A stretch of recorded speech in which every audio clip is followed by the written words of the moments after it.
Hello मेरे प्यारे students, कैसे हैं आप सब। आई होप आप सब अच्छे होंगे। आपकी स्टडीज बहुत ही जबरदस्त चल रही होगी। मेरा नाम है इंजमाम खान। स्वागत करता हूं आपका फिर से हमारे शानदार यूट्यूब प्लेटफॉर्म जिसका नाम है एफएमआई करियर इंस्टीट्यूट।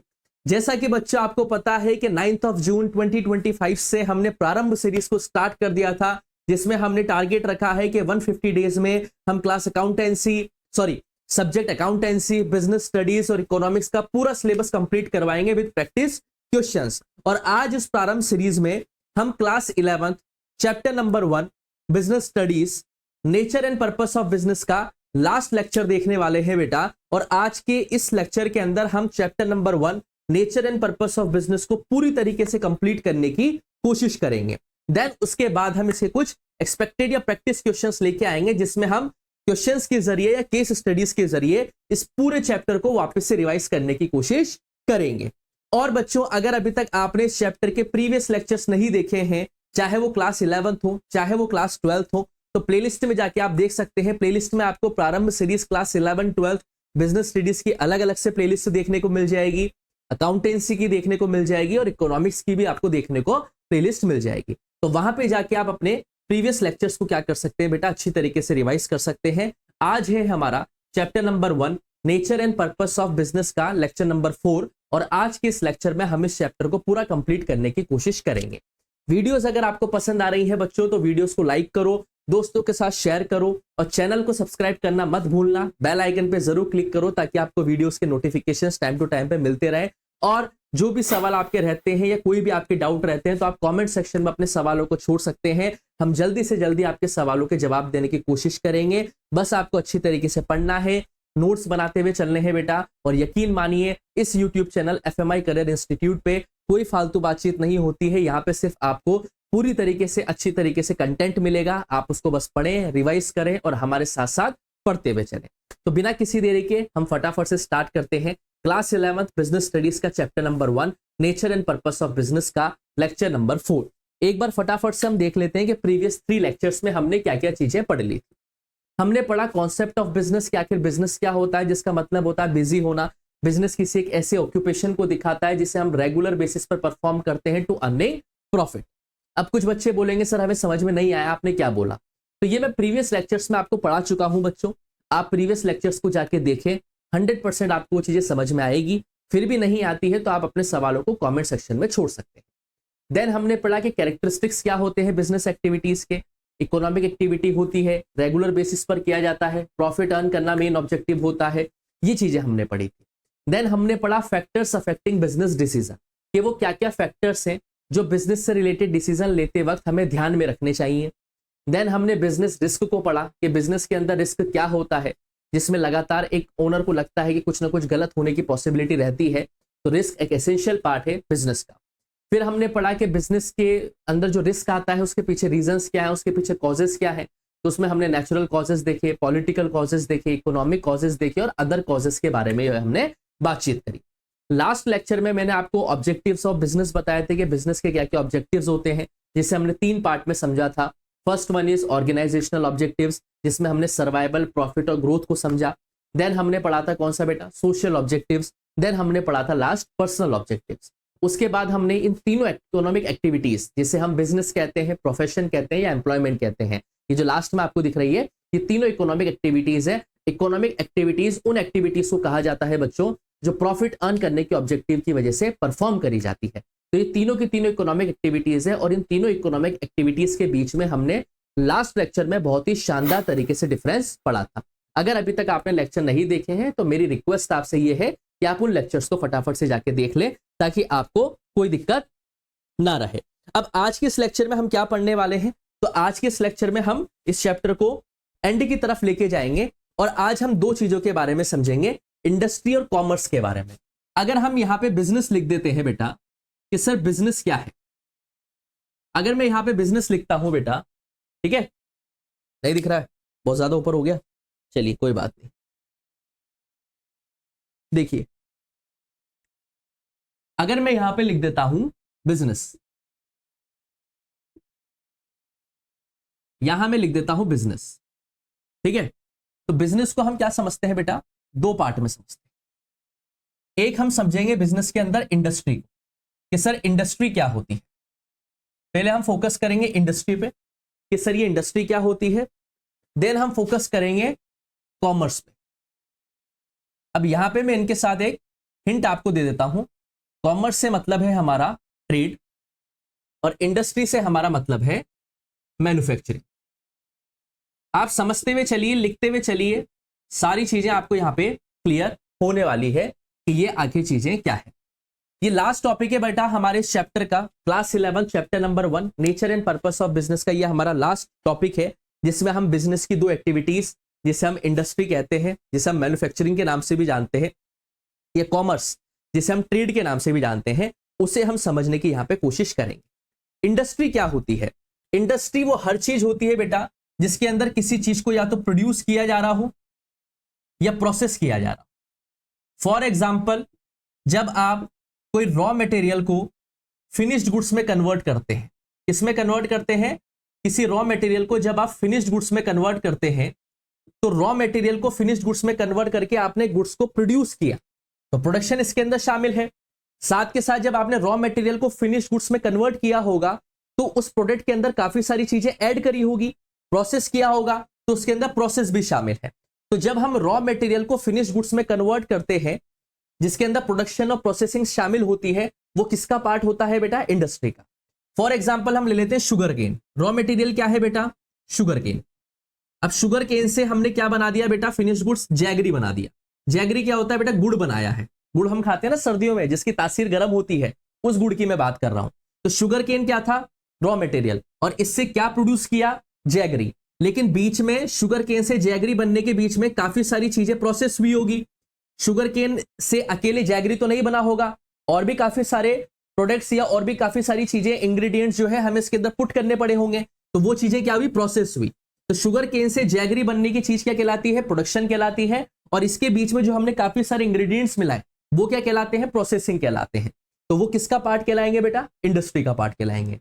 एक और एग्जांपल हम ले लेते हैं, रॉ मटेरियल हम लेते हैं बेटा कॉटन, ठीक है, और कॉटन से हमने बनाया बेटा फैब्रिक। क्या बनाया बेटा? फैब्रिक बनाया, ठीक है, कोई कपड़ा बनाया। तो जाहिर सी बात है कॉटन क्या है हमारा? Raw material. और फैब्रिक क्या है हमारा बेटा? Finish goods.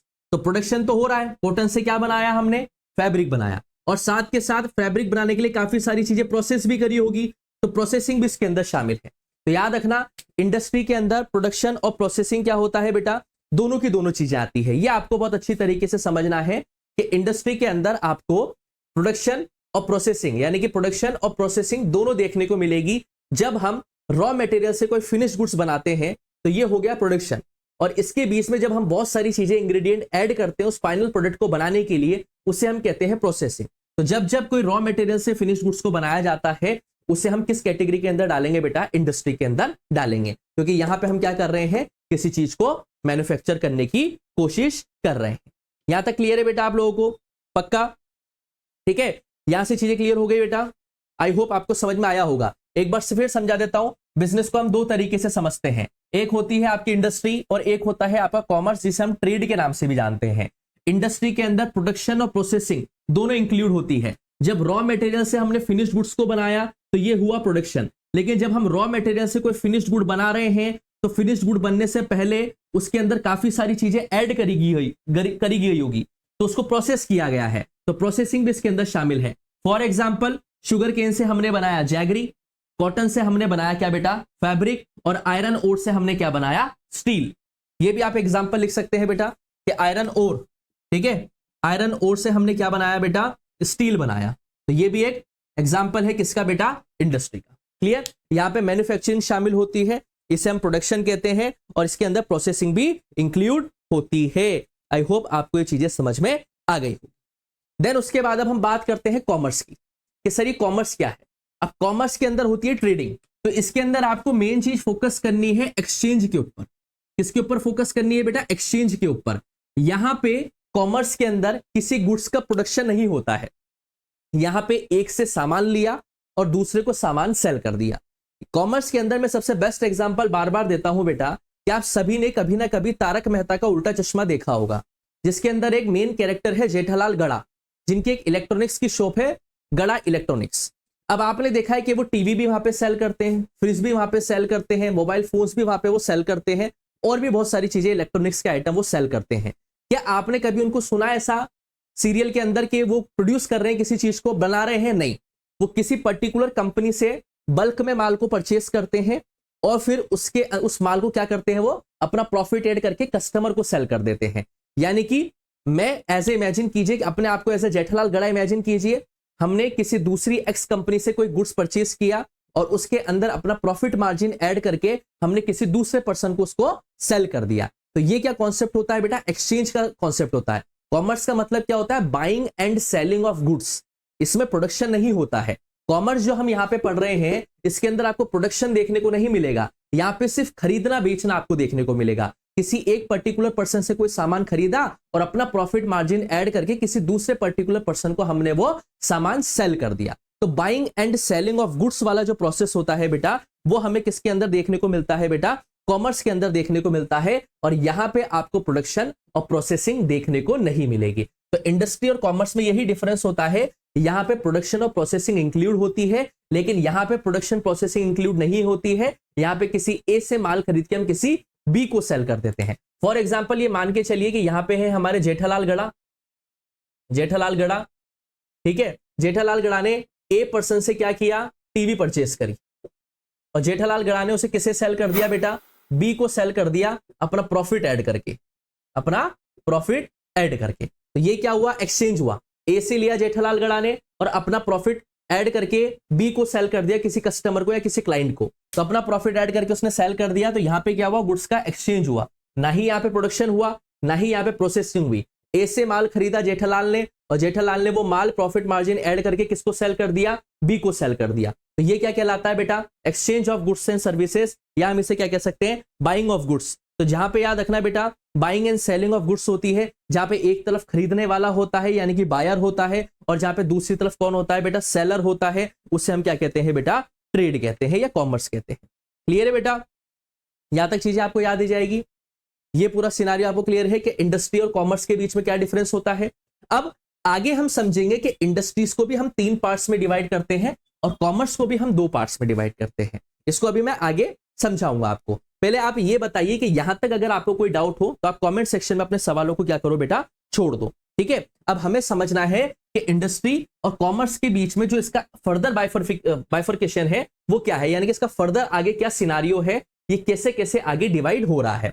यहां पे ध्यान रखना है बेटा, वापस से इंडस्ट्री के अंदर हम मैन्युफैक्चरिंग कर रहे हैं। यहां पे प्रोडक्शन और प्रोसेसिंग दोनों शामिल होते हैं। जब हम रॉ मटेरियल से किसी फिनिश गुड्स को बना रहे हैं वो इंडस्ट्री का पार्ट होता है, जैसे शुगर केन का जैगरी बनाना, कॉटन से फैब्रिक बनाना, या आयरन ओर से steel banana.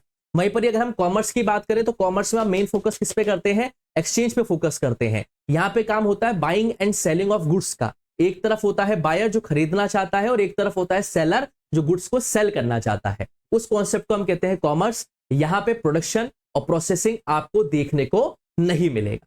Is that clear? यहां तक सभी बच्चों को क्लियर है क्या? पहले ये फटाफट से बता दीजिए। पक्का? चलिए ठीक है, यहां तक क्लियर है बेटा? ठीक है, इसको मैं इरेज कर देता हूं, फिर इसको आगे आपको आगे और समझाना है कि ये कैसे कैसे और आगे चलता है। चलिए बेटा, अब इसके आगे हम फर्दर बाइफर्केशन क्या है वो भी हम देख लेते हैं। इंडस्ट्री, ठीक है, इंडस्ट्रीज को भी हम बेटा 3 पार्ट्स में डिवाइड करते हैं। देखिए, इंडस्ट्री को अगर हम देखें तो इसे हम 3 पार्ट में डिवाइड करते हैं। एक होता है हमारा प्राइमरी सेक्टर, एक होता है हमारा सेकेंडरी सेक्टर,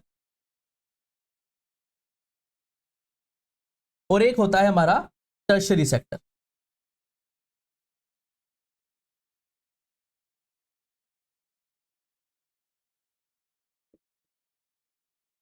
इंडस्ट्री को भी हम 3 पार्ट में डिवाइड करते हैं, या तो प्राइमरी इंडस्ट्री कह लो, या सेकेंडरी इंडस्ट्री कह लो, या टर्शरी इंडस्ट्री से हम कह लेते हैं।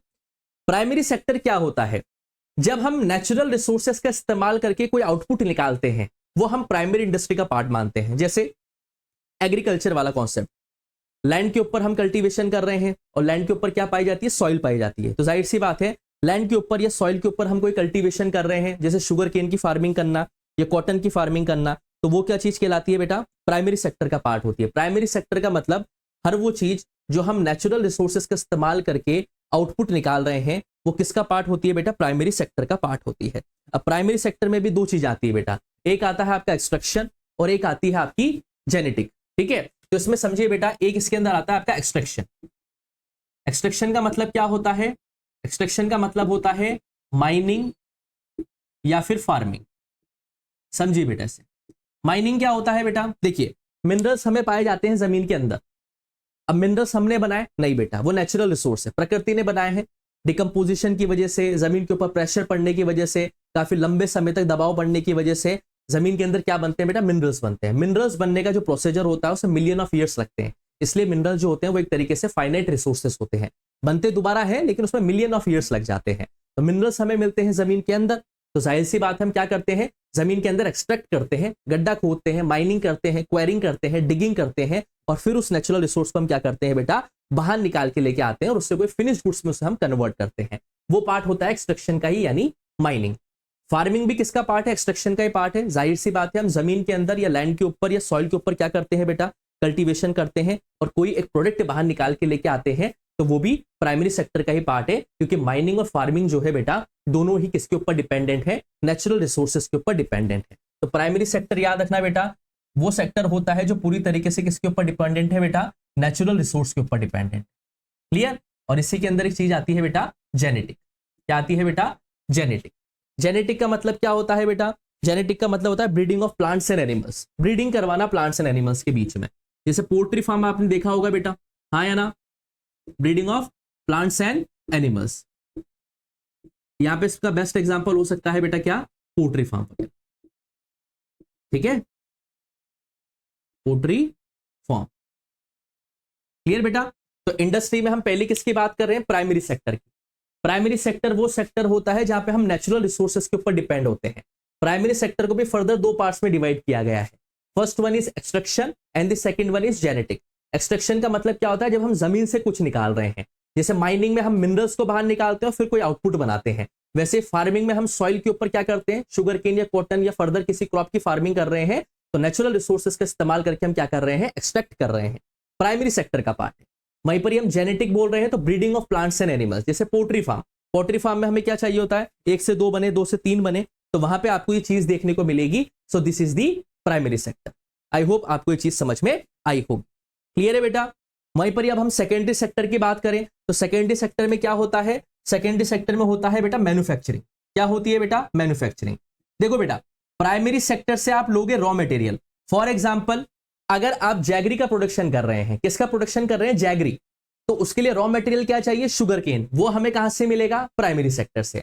अगर आप मान के चलिए फैब्रिक का प्रोडक्शन कर रहे हैं या फैब्रिक की मैन्युफैक्चरिंग कर रहे हैं, तो उसके लिए रॉ मटेरियल क्या चाहिए, कॉटन, तो वो कहां से मिलेगा, प्राइमरी सेक्टर से। मान के चलिए आप स्टील बना रहे हैं, और स्टील किससे बनेगा, आयरन और मिनरल से, और आयरन और हमें कहां से मिलेगा, प्राइमरी सेक्टर से मिलेगा, क्योंकि ये दोनों प्राइमरी सेक्टर के पार्ट है। आयरन और कहां से मिल रहा है, माइनिंग से।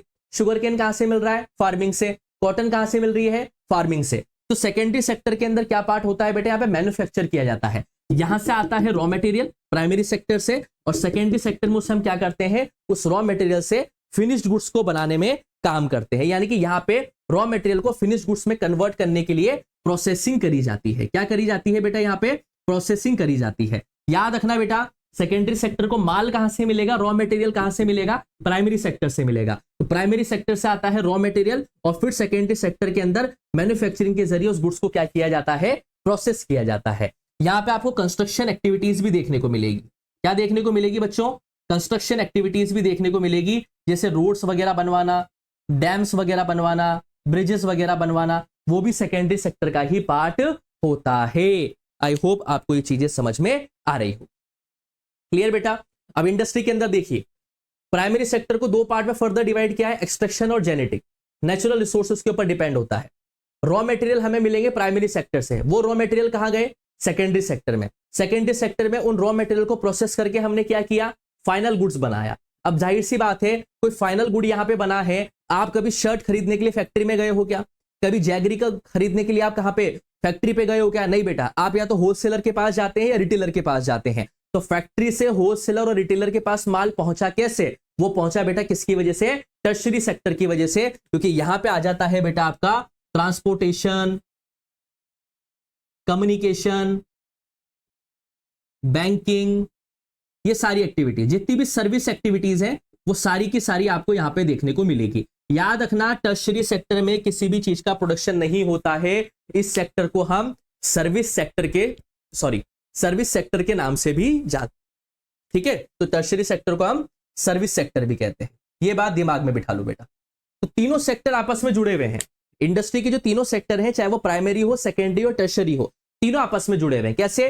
प्राइमरी सेक्टर से मिल रहा है रॉ मटेरियल, रॉ मटेरियल जा रहा है सेकेंडरी सेक्टर में, सेकेंडरी सेक्टर में रॉ मटेरियल को प्रोसेस करके फिनिश्ड गुड्स में कन्वर्ट किया जा रहा है। फिर वो फिनिश्ड गुड्स जो है ट्रांसपोर्टेशन के माध्यम से मार्केट में होलसेलर के और रिटेलर के पास पहुंच रहा है और वहां से हम परचेस कर रहे हैं। हम कभी एक शर्ट खरीदने के लिए फैक्ट्री में नहीं जाते हैं, हम कभी 1 किलो गुड़ खरीदने के लिए फैक्ट्री में नहीं जाते हैं, हम कभी 1 आध किलो स्टील खरीदने के लिए फैक्ट्री में नहीं जाते हैं। हम जाते हैं रिटेलर और होलसेलर के पास, और रिटेलर और होलसेलर के पास जो माल पहुंचता है वो ट्रांसपोर्टेशन की वजह से पहुंचता है। और ये ट्रांसपोर्टेशन वाला जो पार्ट है, ये सेवा वाला पार्ट है, और ये सेवा वाला जो सेक्टर है वो किसके अंदर आता है? टर्शरी सेक्टर के अंदर आता है। तो ये तीनों सेक्टर जो है इंडस्ट्री के आपस में जुड़े हुए हैं।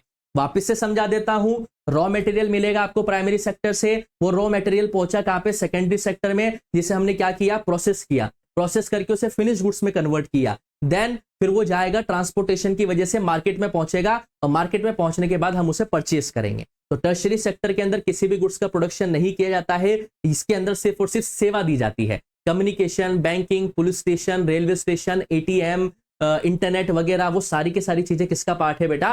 टर्शरी सेक्टर का पार्ट है। तो आई होप आपको ये चीज समझ में आई होगी। क्लियर बेटा? सो ये था बेटा हमारे इंडस्ट्री का पूरी तरीके से क्या क्लासिफिकेशन। चीजें क्लियर है बेटा? हाँ या ना? हाँ या ना?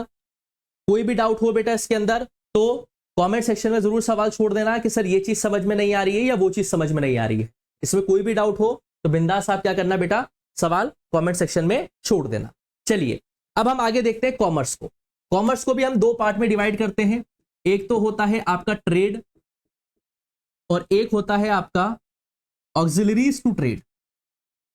ये क्या होता है इसको समझते हैं। ये 2 अलग अलग चीजें क्या है सर? तो देखिए, ट्रेड तो सिंपल सी बात है, buying and selling of goods. अभी थोड़ी देर पहले ही बताया था, buying and selling of goods. एक से माल खरीद के दूसरे को माल सेल कर देना ही क्या कहलाता है? ट्रेड कहलाता है। ठीक है, जैसे जेठालाल गड़ा सैमसंग से माल टीवी परचेस कर ली, अपने पास स्टॉक करके रख लिया, कोई कस्टमर आया दुकान पे और उसे सैमसंग की टीवी बेच दी अपना प्रॉफिट मार्जिन ऐड करके। तो क्या हुआ? प्रोडक्शन किया? नहीं किया। प्रोसेसिंग करी? नहीं की। उसने क्या किया? एक्स कंपनी से माल बल्क में परचेस किया और एज अ रिटेलर बनके कस्टमर्स को सेल कर रहा है अपना प्रॉफिट मार्जिन ऐड करके। तो ना ही प्रोडक्शन हो रहा है ना ही प्रोसेसिंग हो रही है। तो इसे हम क्या कहते हैं? Buying and selling of goods. एक से खरीदा और दूसरे को क्या कर दिया बेटा? सेल कर दिया। तो ये क्या कहलाता है? ट्रेड कहलाता है। अब ये तो समझ में आ गया सर कि ट्रेड क्या होता है। जेठालाल गड़ा का एग्जांपल भी आपको दिमाग में फिट बैठ गया है। अब सवाल निकल के आता है सर ये ऑक्सिलरीज टू ट्रेड क्या है? इसको समझिए। ट्रेड को सपोर्ट करने के लिए जो एक्टिविटीज करी जाती है उसे हम ऑक्सिलरीज टू ट्रेड कहते हैं। मतलब ट्रेडिंग अच्छी तरीके से हो सके उसको सपोर्ट पहुंचाने के लिए जो एक्टिविटीज होती है उन एक्टिविटीज को कहा जाता है ऑक्सिलरीज टू ट्रेड।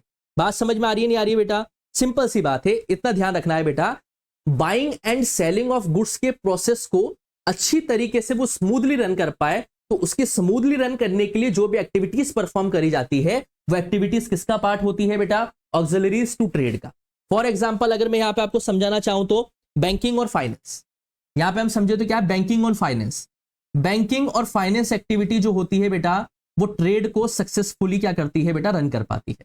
जैसे आपको कोई चीज परचेस करनी है, थोड़ी महंगी है, तो आपने बैंक में जाके उसे क्या कर लिया? लोन ले लिया। तो आपने कोई चीज परचेस करी लोन लेके, वो लोन आपको किसने प्रोवाइड करवाया? बैंक ने प्रोवाइड करवाया। तो बैंक ने ट्रेड को क्या बनाया? आसान बनाया। बात समझ में आ रही नहीं आ रही बेटा?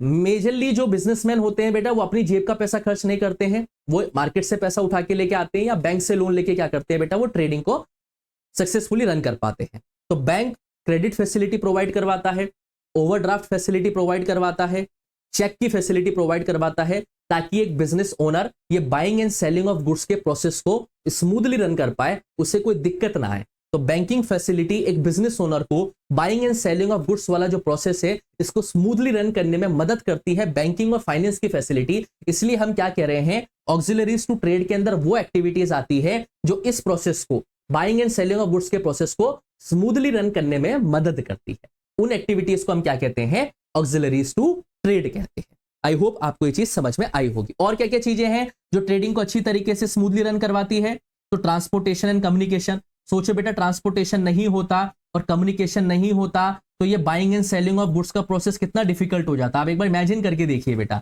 अगर हमें कोई माल राजस्थान से एमपी पहुंचाना है और ट्रांसपोर्टेशन की फैसिलिटी नहीं होती तो क्या ये buying and selling of goods का जो प्रोसेस है, जो ट्रेडिंग का प्रोसेस है, क्या वो इतना इजिली या स्मूथली रन हो पाता? नहीं हो पाता। तो ट्रांसपोर्टेशन फैसिलिटी डेवलप होने की वजह से, कम्युनिकेशन फैसिलिटी डेवलप होने की वजह से ये जो ट्रेडिंग का प्रोसेस है जिसे हम buying and selling of goods कहते हैं, ये स्मूथली रन हो पाया। इसलिए हम कह रहे हैं कि ऑक्सिलरीज टू ट्रेड के अंदर वो एक्टिविटीज आती हैं जो ट्रेड को सपोर्ट करे, ट्रेड को प्रमोट करे, ट्रेड को क्या करे बेटा, आगे बढ़ाए। क्लियर है बेटा? और जैसे और क्या आ सकती है सर इसके अंदर, इंश्योरेंस। मान के चलिए आपने अपने गोडाउन के अंदर बहुत सारा सामान भर रखा है, अब मान के चलिए उसके अंदर आग लग गई। आपने लाखों करोड़ों का सामान अपने गोडाउन के अंदर भर रखा है और उसके अंदर आग लग गई। अब आग लग गई तो जाहिर सी बात है, एक ओनर को, बिजनेस ओनर को, एक ट्रेडर को नुकसान हो जाएगा। तो वो क्या करता है, अपने सभी माल का पहले से इंश्योरेंस करवा के रखता है। मान लो उसके गोडाउन में आग लग गई या मान लो उसका सामान चोरी हो गया तो वो सारा का सारा नुकसान बिजनेस ओनर का नहीं होता है, वो इंश्योरेंस कंपनी क्या करती है बेटा, उसे भुगतती। मान ली हमने चाइना से कोई सामान मंगाया या मान के चलिए यूएई से हमने कोई सामान मंगाया बाय दी, है ना, सीवेज, है ना, बाय द सीवेज, शिप से सामान आ रहा है। अब वहां से तो सेलर ने क्या किया बेटा, उसे लोड कर दिया, हम उसे परचेस कर रहे हैं। अब मान ली समुद्र में आते हुए सामान डूब गया, कोई साइक्लोन वगैरह आ गया या पायरेट्स वगैरह ने चोरी कर लिया, तो उसकी जिम्मेदारी किसकी? वो जिम्मेदारी होती है फिर इंश्योरेंस कंपनी की। ना उस पैसे को मैं भुगतूंगा, ना उस पैसे को यूए की कंपनी भुगतेगी। वो पैसा, वो सामान जो है वो इंश्योर्ड था, तो इंश्योरेंस कंपनी उसका जो मुआवजा है वो पे करेगी। तो इस ट्रेडिंग के प्रोसेस को इजिली या स्मूथली रन करने के लिए जो एक्टिविटीज परफॉर्म करी जाती है उससे हम क्या कहते हैं, ऑक्सिलरीज टू ट्रेड, जिसमें बैंकिंग आ जाता है, ट्रांसपोर्टेशन कम्युनिकेशन आ जाता है, इंश्योरेंस की सुविधा आपको देखने को मिल जाती है, एडवर्टाइजमेंट इसमें देखने को मिल जाता है। एडवर्टाइजमेंट की वजह से आप अपने प्रोडक्ट की एक ब्रांड वैल्यू बना सकते हैं। और वेयर हाउस फैसिलिटीज आप देख सकते हैं। वेयर हाउस क्या होता है बेटा, जहां पे आप अपने सामान को स्टॉक करके रख सकते हैं। तो ये कुछ फैसिलिटीज हैं बेटा जो ट्रेडिंग के कॉन्सेप्ट को स्मूथली रन करने में मदद करती है। तो वापस समझा रहा हूं, ट्रेड और ऑक्सिलरीज टू ट्रेड में डिफरेंस है। ट्रेड के अंदर तो होता है buying and selling of goods, और इस buying and selling of goods के प्रोसेस को स्मूथली रन करने के लिए जो एक्टिविटीज होती हैं उन एक्टिविटीज को हम कहते हैं ऑक्सिलरीज टू ट्रेड। यानी कि ऑक्सिलरीज टू ट्रेड का काम है कि इस ट्रेड वाली एक्टिविटी को स्मूथली रन करवाना। कैसे? बैंकिंग की मदद से हम लोन वगैरह ले सकते हैं, ट्रांसपोर्टेशन कम्युनिकेशन से ट्रेडिंग इजी हुई है, इंश्योरेंस से हमें नुकसान होने का जो पॉसिबिलिटी थी वो बिल्कुल कम हो गई है, एडवर्टाइजमेंट की मदद से हम अपनी सेल को बढ़ा सकते हैं, और वेयर हाउस के अंदर हम अपने स्टॉक को क्या कर सकते हैं बेटा, मतलब हम हमारे गुड्स को स्टॉक करके रख सकते हैं। So these are the activities of commerce. तो कॉमर्स के अंदर दो पार्ट आपको देखने को मिलेंगे, first one is trade and the second one is auxiliaries to trade. Trade होता है buying and selling of goods, और इस buying and selling of goods के प्रोसेस को स्मूथली रन करने के लिए जो एक्टिविटीज होती हैं उन एक्टिविटीज को हम क्या कहते हैं, ऑक्सिलरीज टू ट्रेड। वहीं पर अगर हम बात करें इंडस्ट्री, तो इंडस्ट्री को हम 3 सेक्टर्स में डिवाइड करते हैं, प्राइमरी, सेकेंडरी और टर्शियरी। आई होप आपको ये दोनों का दोनों क्लासिफिकेशन समझ में आया होगा, और इसी के साथ अपना जो ये चैप्टर है बेटा ये पूरी तरीके से हो जाता है कंप्लीट। आई होप आपको ये पूरा का पूरा चैप्टर समझ में आया होगा। क्लास 11th बिजनेस स्टडीज का chapter number 1 nature and purpose of business पूरी तरीके से कंप्लीट है बेटा 4 लेक्चर्स के अंदर। अगर अभी तक आपने चारों लेक्चर्स नहीं देखे हैं तो फटाफट से प्लेलिस्ट में जाओ, चारों लेक्चर्स देखो और उनके साथ के साथ नोट्स बनाते हुए चलो। कोई भी डाउट आता है तो कमेंट सेक्शन में अपने सवालों को छोड़ देना। इस चैप्टर के क्वेश्चंस हो जाने के बाद इस चैप्टर की पीडीएफ और वो जो क्वेश्चंस हैं उसकी पीडीएफ भी मैं आपको व्हाट्सएप ग्रुप में प्रोवाइड करवा दूंगा। व्हाट्सएप ग्रुप जो है आपको डिस्क्रिप्शन के बॉक्स के अंदर देखने को मिल जाएगा। आप उस व्हाट्सएप ग्रुप को ज्वाइन करके भी वहां से अपने नोट्स की पीडीएफ ले सकते हैं, और वहां पे भी आप हमसे सवाल पूछ सकते हैं। जैसा आपको कंफर्टेबल हो आप वैसे सवाल पूछ सकते हैं। बस आपको एक काम करना है बच्चों, कि वीडियोस को लाइक करना है, दोस्तों के साथ शेयर करना है, और चैनल को सब्सक्राइब करना मत भूलना। प्रारंभ सीरीज में ऐसे ही लेक्चर्स आपके लिए आते रहेंगे। अब जो मैं नेक्स्ट लेक्चर लेके आऊंगा आपके लिए इस क्लास का, इस चैप्टर का, उसमें हम इसके प्रैक्टिस क्वेश्चंस डिस्कस करेंगे। हम देखेंगे कैसे कैसे क्वेश्चंस इस चैप्टर से बनते हैं और उन क्वेश्चंस के जरिए हम इस चैप्टर को रिवाइज करने की भी कोशिश करेंगे। तो जल्दी ही मिलता हूं बेटा आपसे nature and purpose of business के क्वेश्चंस के साथ। तब तक के लिए आप लोग पढ़ते रहिए, मस्त रहिए। Thank you, bye bye.